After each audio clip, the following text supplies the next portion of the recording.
다가온 성탄절입니다. 우리 좌우 옆에 앉은 분들에게 메리 크리스마스 영어 한번 합시다. 메리 크리스마스 이렇게 하시죠. 네.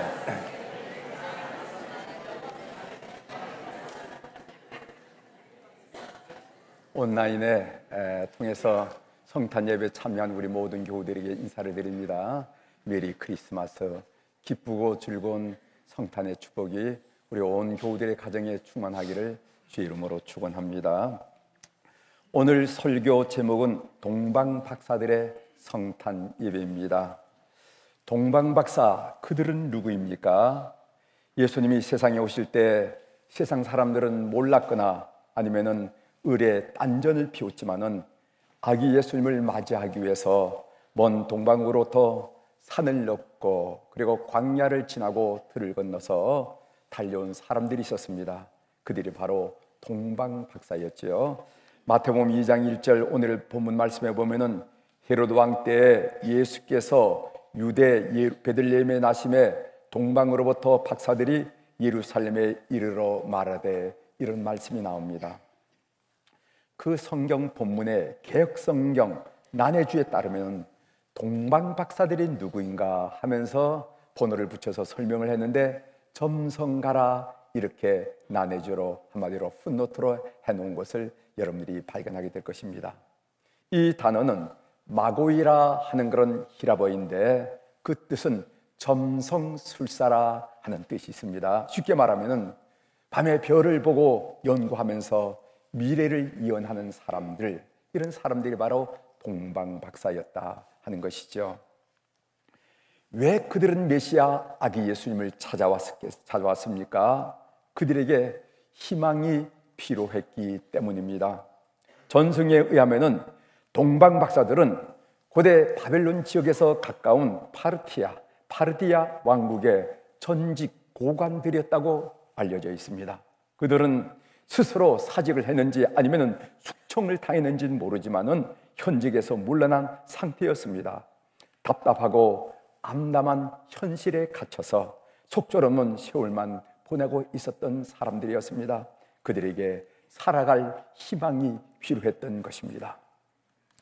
그들이 희망을 찾는 모습을 성경은 이렇게 표현하고 있습니다. 2절에 보면은 2절 중반절에 보면은 별을 보고라는 말씀이 나오는데 캄캄한 밤중에 별을 찾아 연구한다는 것 자체가 그들이 희망을 찾는, 희망을 쫓는 존재들이라 하는 이미지를 강하게 우리들에게 보여주고 있습니다.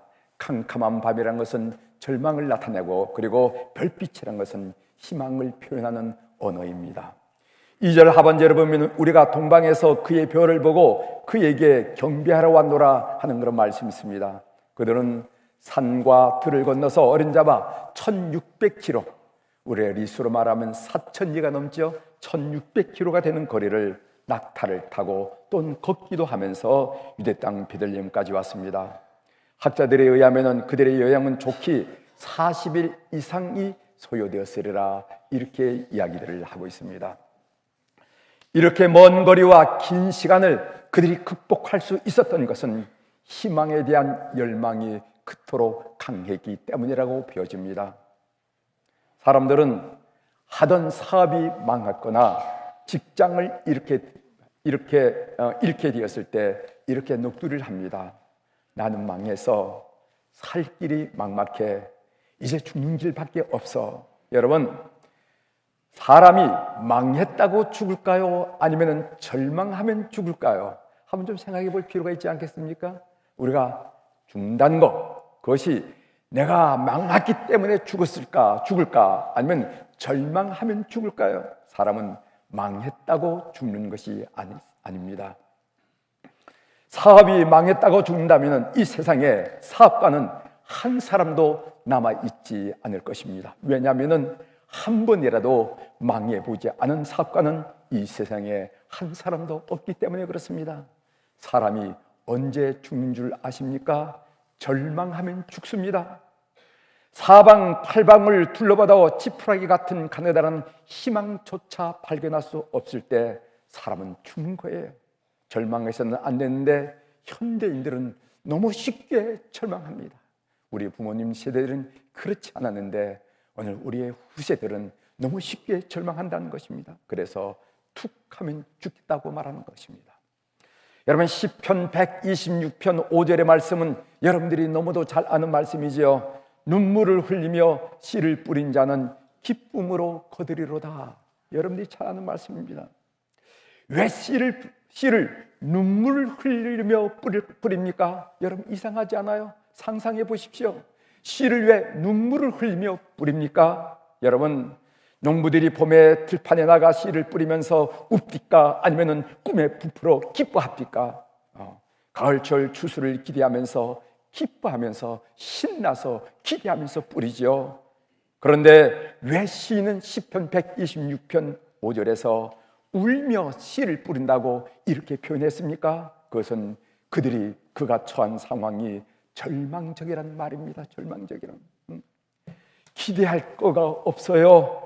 자식을 봐도 기대할 수가 없고 세월을 봐도 기대할 수가 없습니다. 좋은 것이 없습니다. 낙이 없어요. 그럼에도 불구하고 희망의 씨앗을, 꿈의 씨앗을 뿌리러 나간다고 성경은 말하고 있습니다. 어떤 상황에서도 희망을 찾아야 한다고 성경이 밝혀주는 것이죠. 그렇게 희망하는 자들은 틀림없이 기쁨으로 단을 거두게 된다 하는 말씀이 시편 126편의 말씀이에요. 동방박사들은 살아갈 희망이 필요했기에 메시아 아기 예수님을 찾았던 것입니다. 신문에서 증오의 정치 넘어 야수의 정치, 지금은 해방 직후보다 더 이런 타이틀의 인터뷰 기사를 봤습니다. 제가 새벽기도 때 우리 교우들에게 잠깐 소개한 적이 있습니다. 기자가 원로학자인 신봉록 교수, 전 건국대 석자 교수고 한국정치외교사학회 회장을 역임한 분이신데, 이분과 인터뷰한 내용, 그 내용 중에 조금 여러분들에게 좀 소개하면서 말씀을 좀 진행할까 합니다. 비판적인 분석이지만은 우리 사회 현실을 제대로 파악한 것 같아 여러분들에게 소개하려고 하는 것입니다. 기자가 묻습니다. 어쩌다 지금 같은 사태에 이르게 되는 걸까요? 동기 유발이 다른 어디에 있었다는 점을 고려할지라도 그 위기를 지혜롭게 대처하지 못한 국가 지도자의 미혹함, 이런 미혹함이라는 단어는 무슨 뜻인가 하면 행동과 됨됨이가 어리숙함, 이런 것을 미혹함이라고 그러죠. 미혹함에 책임이 있습니다. 듣기를 거부하는 지도자에게는 약이 없어요. 충신 10명이 간신 하나를 못 이깁니다. 기자가 또 묻습니다. 탄핵소추안이 국회에서 가결돼 헌법재판소의 심판을 기다리고 있습니다. 국민이 뽑은 국회의원이만큼 그 결의를 거부할 명분이 없습니다. 지구상의 모든 국민은 자기의 분수에 맞는 가장 알맞은 국회의원을 뽑습니다. 국민 수준이 이렇다는 말이죠. 너나 손가락질 할 것 없이 우리 국민 수준이 이렇다 합니다. 산업화와 민주화를 모두 달성한 대한민국이 2024년에 왜 이런 위기를 겪어야 할까요? 민주정의란 본래 취약한 제도이고 역사적으로 강력한 민주정부란 없었습니다. 이미 120년 전 막스 베버는 자본주의적 민주주의가 세 가지 파고를 넘어야 한다고 했습니다. 그 첫째 파고가 뭐냐면은 노동계급의 터무니없는 요구, 이게 문제가 된다는 거, 이 파고를 넘어야 된다는. 두 번째로는 훈련되지 않은 자유의지의 질주, 이 자유라는 것은 절제와 절제가 필요한데 이것이 질주를 하게 되면 문제가 된다는 것입니다. 세 번째로는 끝이 없는 자본과의 탐욕입니다. 이렇게 지적했어요. 지금 한국은 기이하리만큼 종합의 배보의 연에 함몰되어 있죠. 종전 이후 후발 국가 중에서 유일하게 성공한 사례라고 하지만은 그 내실은 허상입니다.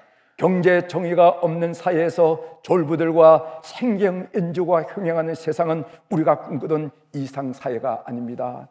졸부들과 그리고 이 사람의 직업이 뭔지 모를 정도로 때마다 일마다 나타나는 생경 엔조들, 대목꾼들, 우리 사회가 심각하게 분열되어 있습니다.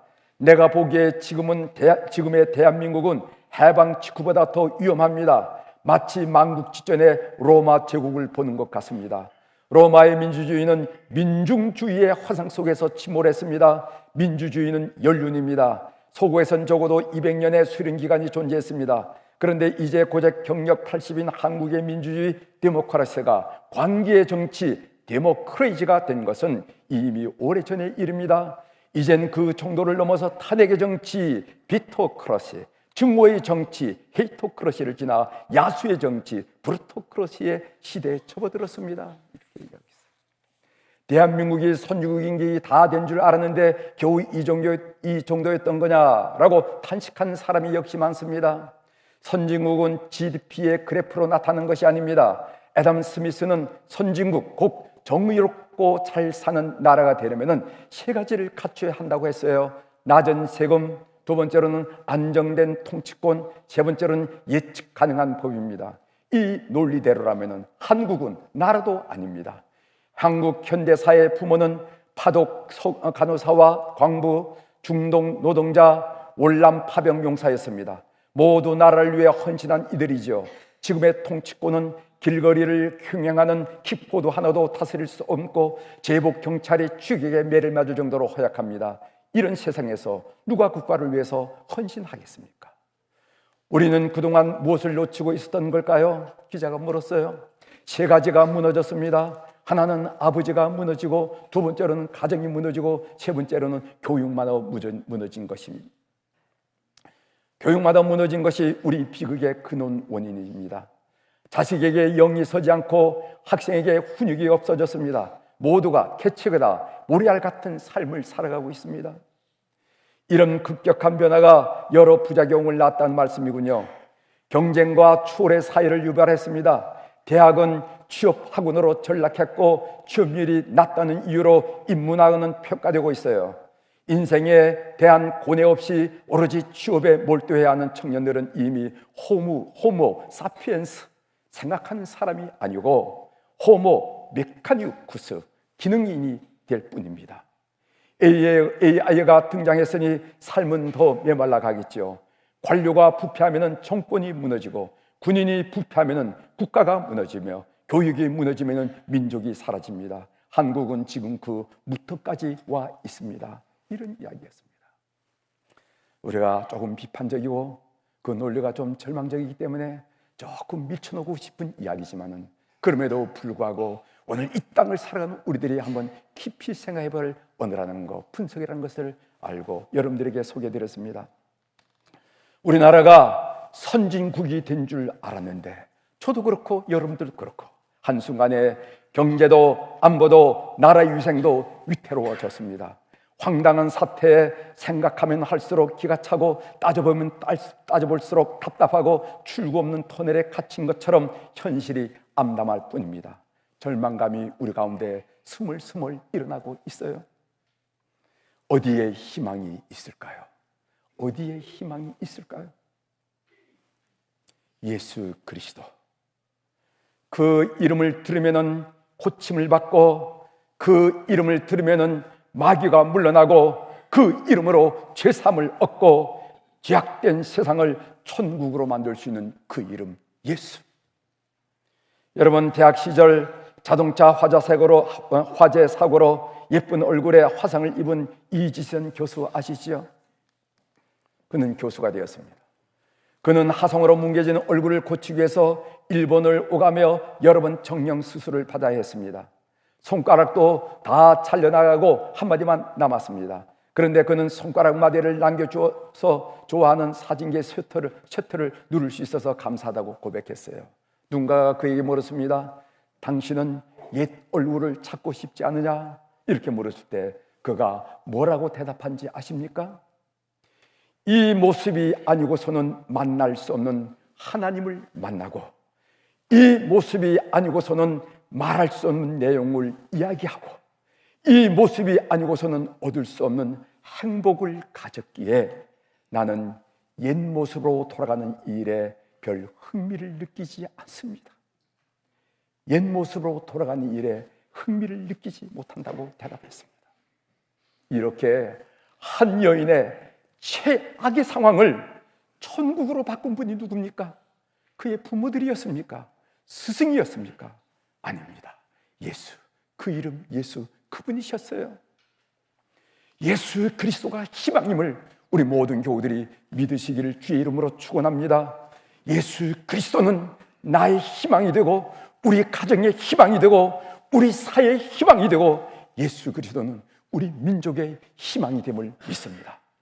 하나님은 우리가 예상하는 것보다 훨씬 더 큰 일을 이루십니다.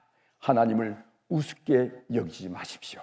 하나님을 무시하지 마십시오. 하나님이 예스 하시면은 노 할 자가 없고 하나님이 노 하시면은 예스 할 자가 없음을 우리는 분명히 믿습니다. 이 하나님을 믿고 쉽게 불안하거나 초조하지 않으면서 기도하는 우리 성도들이 되기를 주의 이름으로 축원합니다. 기도하시겠습니다.